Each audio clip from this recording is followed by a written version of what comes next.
તો મહારાષ્ટ્રમાં મનપાની ચૂંટણી પહેલાં જ 29 જેટલી બેઠકો પર મહાયુતિનો દબદબો જોવા મળ્યો. મહાયુતિના કુલ 68 ઉમેદવાર બિનહરીફ થયા છે. સૌથી વધુ ભાજપના 44 ઉમેદવારો બિનહરીફ થયા છે.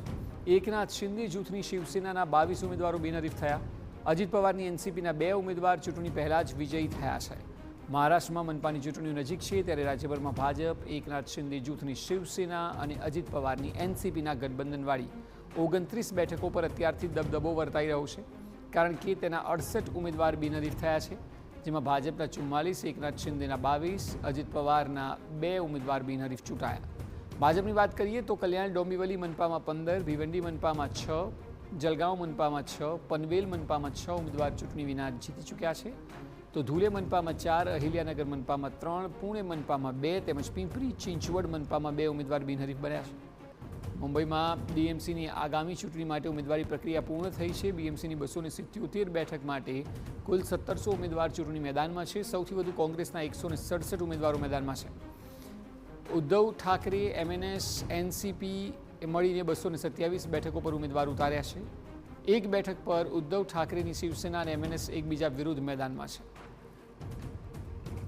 મુંબઈ મનપાની વાત કરીએ તો ઉદ્ધવ ઠાકરે જૂથની શિવસેના, મનસે અને શરદ પવારની એનસીપી સંયુક્તપણે મેદાનમાં છે. ઉદ્ધવ ઠાકરે જૂથે 165 બેઠકો પર, મનસે 52 બેઠકો પર, શરદ પવારે 10 બેઠકો પર એમ કુલ 227 બેઠકો પર ઉમેદવારો ઉતારી દીધા છે. જોકે એક બેઠક પર મનસે અને ઉદ્ધવ ઠાકરે જૂથની શિવસેનાના ઉમેદવારો સામસામે લડશે.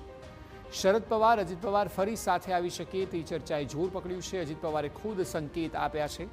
પિંપરી ચિંચવડમાં અજીત પવારને ગઠબંધન અંગે સવાલ પૂછાયો હતો અને ભવિષ્યમાં શરદ પવાર સાથે રાજકીય રીતે જોડાશે કે કેમ તેવો સવાલ હતો. તો અજીત પવારે હસીને જવાબ આપ્યો, તમારા મોઢામાં સાકર.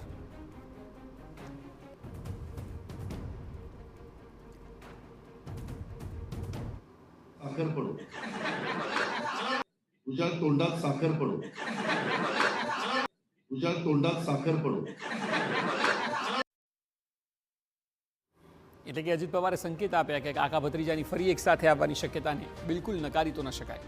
જો એવું થયું તો મહારાષ્ટ્રના રાજકારણમાં મોટી હલચલ સર્જાઈ શકે છે.